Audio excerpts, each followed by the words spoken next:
আসসালামু আলাইকুম ওয়া রাহমাতুল্লাহি ওয়া বারাকাতুহু। আল্লাহ তাআলার দরবারে শুকরিয়া আদায় করি যে মহান রব্বুল আলামিন আমাদেরকে অত্যন্ত মেহেরবানি করে এই তাফসীরুল কুরআন মাহফিলে এসে উপস্থিত হওয়ার মতো তৌফিক দান করেছেন। এজন্য আল্লাহ তাআলার দরবারে কালিমাতুশ শুকরিয়া আদায় করি, সকলে পড়ি আলহামদুলিল্লাহ। আল্লাহ তাআলার শুকরিয়ার সাথে সাথেই আমরা অসংখ্য অগণিত দুরূদ ও সালাম পেশ করছি বিশ্ব মানবতার মুক্তির কান্ডারি সাইয়্যিদুল মুরসালিন আশরাফুল আম্বিয়া খাতামুন নবীন হযরত মুহাম্মদ সাল্লাল্লাহু আলাইহি ওয়াসাল্লামের প্রতি সকলে পড়ি সাল্লাল্লাহু আলাইহি ওয়াসাল্লাম। আজকের এই মাহফিল অত্যন্ত গুরুত্বপূর্ণ মাহফিল, মৃত ব্যক্তিদের রূহের মাগফিরাত কামনায় মাহফিল। তো আলোচনার শুরুতেই দোয়া করছি এই মাহফিলের প্যান্ডেলের আশেপাশে চতুর্দিকে যত মাইয়াত রয়েছে, কবরবাসী রয়েছে, আল্লাহ তাআলা তাদের কবরের আযাবগুলোকে মাহফিলের উসিলায় মাফ করে দিক, সকলে বলে আমিন। আশেপাশের কবরগুলোকে আল্লাহ তাআলা জান্নাতের টুকরা হিসাবে কবুল করুক, সকলে বলে আমিন। সাথে সাথে দোয়া করছি যুবক ভাইরা যারা স্বপ্ন তরি কল্যাণ সমিতি পরিচালনা করেন, বিশেষ করে যুবকদের মাধ্যমেই আজকের এই মাহফিল আয়োজন করা হয়েছে। আল্লাহ তাআলা তাদেরকে খালিদ বিন ওয়ালিদের উত্তরসূরি হিসাবে কবুল করুক, সকলে বলে আমিন। সম্মানিত হাজিরিন, আমি আপনাদের সামনে পবিত্র কুরআনুল কারীমের 17 নম্বর সূরা বনী ইসরাঈল 23 নম্বর আয়াত তেলাওয়াত করেছি। এই আয়াতের আলোকে তাফসীর করব, তাফসীরের বাইরে একটা কথা বলবো না। আল্লাহ রাব্বুল আলামিন সূরা বনী ইসরাঈল তথা সূরা ইসরা, এই সূরার আরো একটা নাম হচ্ছে ইসরা। আল্লাহ তাআলা এই সূরার মধ্যে এই রজব মাসের আল্লাহ রাসূল সাল্লাল্লাহু আলাইহি ওয়াসাল্লামের মেরাজের বর্ণনা দিয়েছেন। এই মেরাজের মাসে আল্লাহ রাসূল সাল্লাল্লাহু আলাইহি ওয়াসাল্লামের মেরাজের বর্ণনাও আছে, সুবহানাল্লাহ। এই সূরাটির মধ্য থেকে আমি একখানা আয়াত আপনাদের সামনে তেলাওয়াত করেছি। আল্লাহ রাব্বুল আলামিন এই আয়াতের তাফসীর করব। আল্লাহ তাআলা যে যোগ্যতা দিয়েছেন সেই যোগ্যতার আলোকে, ওমা তৌফিক ইল্লা বিল্লাহ। সম্মানিত ভাইরা, আল্লাহ রাসূল সাল্লাল্লাহু আলাইহি ওয়াসাল্লাম হাদিসে ফরমান, তোমাদের মধ্যে বুদ্ধিমান সেই ব্যক্তি, তোমাদের মধ্যে চালাক সেই ব্যক্তি। এই ব্যাপারে আল্লাহ রাসূল সাল্লাল্লাহু আলাইহি ওয়াসাল্লাম বলেন, আল কাইয়িসু মান দাআনা নাফসাহু ওয়া আমিলা লিমা বা'দাল মাউত। তোমাদের মধ্যে বুদ্ধিমান সেই ব্যক্তি, যেই ব্যক্তি মৃত্যুর পরবর্তী জীবনের জন্য আমল করে, সুবহানাল্লাহ। আর আজকের এই মাহফিল অবশ্যই পরকালীন নাজাতের জন্য, পরকালের কল্যাণের জন্য। তাই পরকালীন কল্যাণ যারা হাসিল করতে চান, যারা নিজেদেরকে রাসূলের ভাষায় বুদ্ধিমান হতে চান, তাদের কাজ হচ্ছে মাহফিলে এসে উপস্থিত হওয়া। কারণ চাইলেও আপনি আগামীকালকে মাহফিল শোনার কোনো সুযোগ পাবেন না। সুযোগ আছে? কালকে চাইলে এখানে এসে যদি বসে থাকেন আলোচনা পাবেন না। সেই জন্য আমরা যাদের শরীয়তের উযর ব্যতীত যারা এদিক সেদিক আছি, সবাই মাহফিলের প্যান্ডেলের ভিতরে চলে আসার চেষ্টা করি। সবাই আল্লাহ রাব্বুল আলামিন সূরা বনী ইসরাঈলের 23 নম্বর আয়াতে আল্লাহ তাআলা ইরশাদ করেন, ওয়া ক্বাদা রাব্বুকা আল্লা তা'বুদু ইল্লা ইয়্যাহু ওয়া বিল ওয়ালিদাইনি ইহসানা ইম্মা ইয়াবলুগান্না ইনদাকাল কিবার আহাদুহুমা كلاهما فلا تقل لهما أف ولا تنهرهما وقل لهما قولا كريما আল্লাহ রাব্বুল আলামিন ইরশাদ করেন, ওয়াকাদাম, তোমাদের প্রতি নির্দেশ, একটু খেয়াল করে বুঝুন। আল্লাহ তাআলা এখানে ওয়াকাদাম, কদা শব্দটি ব্যবহার করেছেন, যা এখানে কুফ এবং দাদ দিয়ে উচ্চারণ করা হয়, যাকে আমরা বাংলায় কাজী বলতে পারি। কারণ এই দলের উচ্চারণ কেউ দ পরে, কেউ আবার দল লিন পরে, আছে কিনা? দল লিন, জল লিন পরে। এই শব্দটা হচ্ছে কাজী, কাজা। আল্লাহ তাআলা এখানে কাজীদেরকে সম্বোধন করতেছেন, কাজী হিসাবে আদেশ করতেছেন। আমরা অনেকেই তো কাজী বললে সাথে সাথে বুঝে নেই যারা বিয়ে পড়ায় তারা। আসলে আল্লাহ তাআলা এই কাজী বলতে তা বুঝান নাই, ইসলামে কাজী বলতে তা বুঝান নাই। কাজী মানে হচ্ছে বিচারক, কাজী মানে হচ্ছে যিনি রায় দিয়ে থাকেন, জাস্টিস। কাজী মানে হচ্ছে যিনি আইন প্রণয়ন করে থাকেন, যিনি বিধান দিয়ে থাকেন, রায় দিয়ে থাকেন, তাকে বলা হয় কাজী। সুবহানাল্লাহ। আল্লাহ রাব্বুল আলামিন এই আয়াতের শুরুতে নিজে বিচারক হয়ে, কাজী হয়ে, আইন প্রণেতা হয়ে আল্লাহ তাআলা ফরমান জারি করতেছেন, আল্লাহ তাআলা আমাদেরকে আদেশ করতেছেন। তো আল্লাহ তাআলা নিজে একজন বিচারক হয়ে আমাদেরকে আদেশ করতেছেন, ওয়াকাদা রাব্বুকা আল্লা তা'বুদু। আল্লাহ তাআলা একজন বিচারক, ঠিক কিনা? আল্লাহ তাআলা শুধু বিচারক নয়, আল্লাহ তাআলা দুনিয়ার সকল বিচারকের চাইতে সেরা বিচারক। শুধু সেরা বিচারক বললেই হবে না, দুনিয়ার সকল বিচারকের চেয়ে উপরের বিচারক। এই দুনিয়ার বিচারকদেরও যিনি বিচার করবেন, সুবহানাল্লাহ। আল্লাহ তাআলা সকল বিচারকেরও বিচারক, সেই আল্লাহ তাআলা আমাদেরকে বিচারক হয়ে আদেশ করতেছেন, রায় শোনাচ্ছেন, ফরমান জারি করতেছেন। সাথে সাথে আল্লাহ নিজের পরিচয় দিয়ে দিলেন, ওয়াকাদা রাব্বুকা। আল্লাহ তাআলা নিজের পরিচয় রব বলে সম্বোধন করতেছেন। আল্লাহ তাআলা কি? আমাদের রব। আল্লাহ তাআলাকে আমাদের চিনতে হবে, আল্লাহ তাআলাকে আমাদের বুঝতে হবে। কারণ আল্লাহ তাআলা নিজে বিচারক হয়ে নিজে রব পরিচয় দিয়ে আমাদেরকে আদেশ করতেছেন, ওয়াকাদা রাব্বুকা। খেয়াল করে শুনুন, আল্লাহ তাআলা আমাদের রব, এই কথা আমরা সবাই বলি, এই কথা কেউ বলি না, এই কথা বলা যাবে না। কারণ আল্লাহকে আমরা রব বলে স্বীকার করি প্রতিদিন অসংখ্যবার।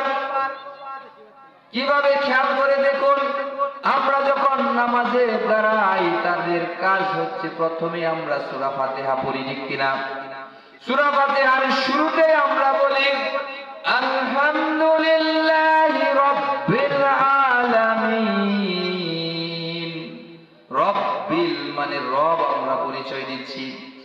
আমরা পরিচয় দেই সূরা ফাতিহার শুরুতে, সকল প্রশংসা বিশ্বজাহানের প্রতিপালক, এই সারা নবমণ্ডল ভূমণ্ডলে যা কিছু আছে সবকিছুর মালিক যিনি, যিনি বিধানদাতা, তার প্রশংসা আমরা করি, ঠিক কিনা? আল্লাহ তাআলাকে আমরা এখানে রব বলি। শুধু এখানেই নয়, আল্লাহ তাআলাকে আমরা রব বলি। আমরা যখন রুকুতে যাই তখন আমরা বলি সুবহানা রাব্বিয়াল আযীম। আমরা তখনও বলি সুবহানা রাব্বিয়াল আযীম। খেয়াল করে দেখুন, আমরা রুকুতে গিয়ে আল্লাহকে রব বলে পরিচয় দেই। রুকুতে গিয়ে শুধু নয়, আমরা সিজদাতে গিয়ে আল্লাহকে পরিচয় দেই সুবহানা রাব্বিয়াল আলা, ঠিক কিনা? আমরা বলি কিনা? আমরা সিজদায় গিয়ে আল্লাহকে রব বলে পরিচয় দেই, রব হিসাবে জানি। আল্লাহকে শুধু আমরা এই দুনিয়াতে, কোরআনে হাদিসের ক্ষেত্রে নয়, আল্লাহ তাআলাকে এই রবের পরিচয় আমাদেরকে দিতে হবে কবরে গিয়েও। কবরে আমরা জানি সওয়াল জবাব হবে, তিনটা প্রশ্ন করা হবে আপনাকে আমাকে। কবরে আপনাকে আমাকে যেই প্রশ্নটা প্রথমে করা হবে, সেই প্রশ্নটাও আল্লাহ তাআলার রব সম্পর্কে। আল্লাহ তাআলা স্পষ্ট বলতেছেন, মা রব্বুকা। কবরে তোমাকে জিজ্ঞাসা করা হবে তোমার রব কে। খেয়াল করে দেখুন, আমরা সারা জীবন অনেক ইবাদত করব, অনেক ইবাদত করি, আমরা নামাজ পড়ি, নামাজ পড়ি, আরো কত ধরনের তাসবিহ তাহলিল আছে, কত ধরনের ইবাদত আছে। আমরা কত ইবাদত করি আল্লাহকে পাওয়ার জন্য, আল্লাহকে খুশি করার জন্য। কিন্তু আপনাকে আমাকে কবরের মধ্যে প্রশ্ন করা হবে না যে তুমি নামাজ পড়ছো কিনা। কবরে জিজ্ঞেস করবে? করবে না। আল্লাহ কবরে প্রথম প্রশ্ন করবেন ফেরেশতাদের দিয়ে, মার রব্বুকা, তোমার রব কে? সুতরাং এই রব সম্পর্কে যদি আমরা এই দুনিয়াতে না জানি, না বুঝি, না আমল করি, কবরে আমরা সওয়াল জবাব দিতে পারবো না। কারণ কবরের জবাব দুনিয়া থেকে মুখস্থ করে গিয়ে দেওয়া সম্ভব নয়। কারণ আল্লাহ রাব্বুল আলামিনের রবের পরিচয় যদি আমরা না জানি, এই রবের কথা মতে যদি আমরা নিজেরা না চলি, তাহলে কবরের সওয়াল জবাব দেওয়া সম্ভব হবে না। কবরে যদি আমরা সওয়াল জবাব না দিতে পারি, আমাদের জান্নাতে যাওয়ার সুযোগ আছে? সুযোগ নেই। এজন্য কবরের সওয়াল জবাব দিতে গেলে আমাদেরকে রবের ব্যাখ্যা জানতে হবে। আল্লাহ রাব্বুল আলামিন সূরা হামিম সিজদার 33 নম্বর আয়াতে আল্লাহ তাআলা ইরশাদ করেন, ইন্নাল্লাযীনা ক্বালু রাব্বুনাল্লাহ সুম্মা ইসতাকামু তাতানাজ্জালু আলাইহিমুল মালায়েকা। আল্লাহ তাআলা বলেন, ইন্নাল্লাযীনা ক্বালু রাব্বুনাল্লাহ সুম্মা ইসতাকামু তাতানাজ্জালু আলাইহিমুল মালায়েকাতু আল্লা তাখাফু ওয়া লা তাহজানু। খেয়াল করে দেখেন, আল্লাহ এখানেও বলতেছে রব। ইন্নাল্লাযীনা ক্বালু রাব্বুনাল্লাহ, আল্লাহ তাআলা বলতেছেন নিশ্চয় যারা বলবে আমার রব আল্লাহ। আল্লাহ বলতেছেন যারা বলবে আমার রব আল্লাহ। আল্লাহ তাআলা বলতেছেন এই কথার উপর যদি তোমরা ইস্তেকামাত থাকতে পারো, তাহলে আল্লাহ তাআলা আমাদেরকে সুসংবাদ দিচ্ছেন। সেই সুসংবাদ যদি আমরা পেতে চাই, ইন্নাল্লাযীনা ক্বালু রাব্বুনাল্লাহু সুম্মা ইসতাকামু তাতানাজ্জালু আলাইহিমুল মালায়েকাতু আল্লা তাখাফু ওয়া লা তাহজানু ওয়া আবশিরু বিল জান্নাহ। সুবহানাল্লাহ। আল্লাহ বলতেছেন নিশ্চয় যারা বলে আমার রব আল্লাহ, আমাদের রবকে আল্লাহ, যারা বলে আমার রব আল্লাহ, আর এই কথার উপর ইস্তেকামাত থাকে, অটল অবিচল থাকে, আল্লাহ তাআলা বলতেছেন সুম্মা ইসতাকামু তাতানাজ্জালু আলাইহিমুল মালায়েকা, আমি তাদের জন্য আসমান থেকে ফেরেশতা পাঠাই, তাদের মাগফিরাতের জন্য তারা দোয়া করে, তারা স্বাগতম জানাতে থাকে। ফেরেশতারা এসে বলতে থাকে, হে আল্লাহর বান্দারা, তোমাদের কোনো ভয় নাই, আল্লাহ তাখাফু, তোমাদের কোনো ভয় নাই, ওয়ালা তাহজানু, তোমাদের কোনো চিন্তা নাই। আল্লাহ তাআলা যে জান্নাতের ওয়াদা করেছেন সেই জান্নাত তোমাদেরকে দেওয়া হবে। সুবহানাল্লাহ। আল্লাহ স্পষ্ট বলে দিয়েছেন এই দুনিয়াতে যদি আমরা রবকে চিনতে পারি, রবকে বুঝতে পারি, রবের উপর আমল করে যেতে পারি, তাহলেই আমরা কবরে সওয়াল জবাব দিতে পারবো। আর যদি দুনিয়ার জীবনে আমি রবকে জানলাম না, আমি রবকে চিনলাম না, আমার রবের কথা শুনলাম না, এইভাবে যদি আমার মন চাহিয়ে জিন্দেগি পালন করি, তাহলে আমাকে আল্লাহ তাআলা কবরে সওয়াল জবাব দেওয়ার মতো ক্ষমতা দিবেন না। যদি কবরের সওয়াল জবাব দিয়ে আল্লাহর কাছ থেকে পরকালে আমরা জান্নাত পেতে চাই, তাহলে আমাদেরকে অবশ্যই এই দুনিয়াতে রব সম্পর্কে জানতে হবে, বুঝতে হবে এবং রবের উপর অটল ইস্তেকামাত থাকতে হবে। ঠিক কিনা? তো আমরা রবের উপর অটল ইস্তেকামাত থাকতে রাজি আছি তো ইনশাআল্লাহ? বড় পরিতাপের বিষয়, আল্লাহ তাআলা আমাদের মতো অনেক লোক আছে, এই সমাজেও আছে, অসংখ্য লোক অতীতে ছিল, বর্তমানে আছে, ভবিষ্যতেও থাকবে, যারা মুখ দিয়ে শুধু বলবে আমার রব আল্লাহ, কিন্তু কাজ করার সময় আল্লাহকে বলে যাবে, রবকে বলে যাবে। কারণ দেখবেন তাকিয়ে কিছু কিছু মানুষ মসজিদে রব মানে আল্লাহকে, কিন্তু জমিনে যখন চলে যায় তখন ভুলে যায় রব যে আল্লাহ। আল্লাহ রব্বুল আলামিন আমাদের রব। রব মানে হচ্ছে বিধানদাতা। আল্লাহ তাআলা এখানে ফরমান জারি করতেছেন বিচারক হিসাবে। আল্লাহ স্পষ্ট করে দিচ্ছেন যে আমি তোমাদের রব। এই জমিনে শুধু নয়, তুমি নবমণ্ডল ভূমণ্ডলের মধ্যে যেদিকেই যাবে, এই পৃথিবীতে বসবাস করি আমাদের রব আল্লাহ। মঙ্গল গ্রহে গেলে কি চেঞ্জ হয়ে যাবে? মঙ্গল গ্রহে গেলেও আল্লাহ আমাদের থাকবেন। এইভাবে আমাদেরকে শুধু মসজিদে যদি আমরা রব মানি, তাহলে কবরে সওয়াল জবাব দেওয়া সম্ভব হবে না।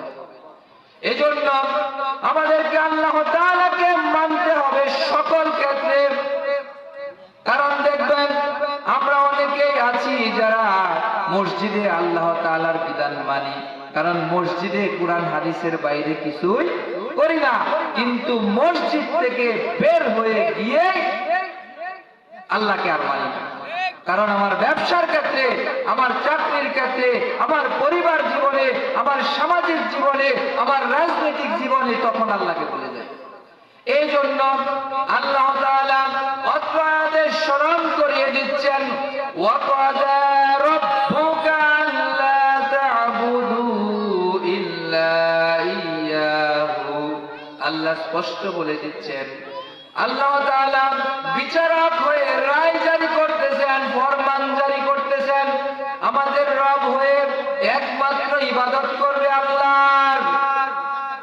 আল্লাহ তাআলা স্পষ্ট বলে দিয়েছেন, আল্লাহ তা'বুদু ইল্লা ইয়্যাহু, একমাত্র ইবাদত করবে আল্লাহর। আল্লাহর ইবাদত করতে হবে, এই কথার ক্ষেত্রে যদি আমরা ভিন্ন রকম ভাবি, এখন অনেক লোক আছে আল্লাহর ইবাদত করে শয়তানের ইবাদত করে। কথাটা আশ্চর্য লাগতে পারে, কিন্তু বাস্তবে তাই। দেখবেন মসজিদে আল্লাহর ইবাদত করতেছে, মসজিদ থেকে বের হয়ে গিয়ে শয়তানের গোলামি করতেছে। নাউজুবিল্লাহ। কারণ মসজিদে আল্লাহ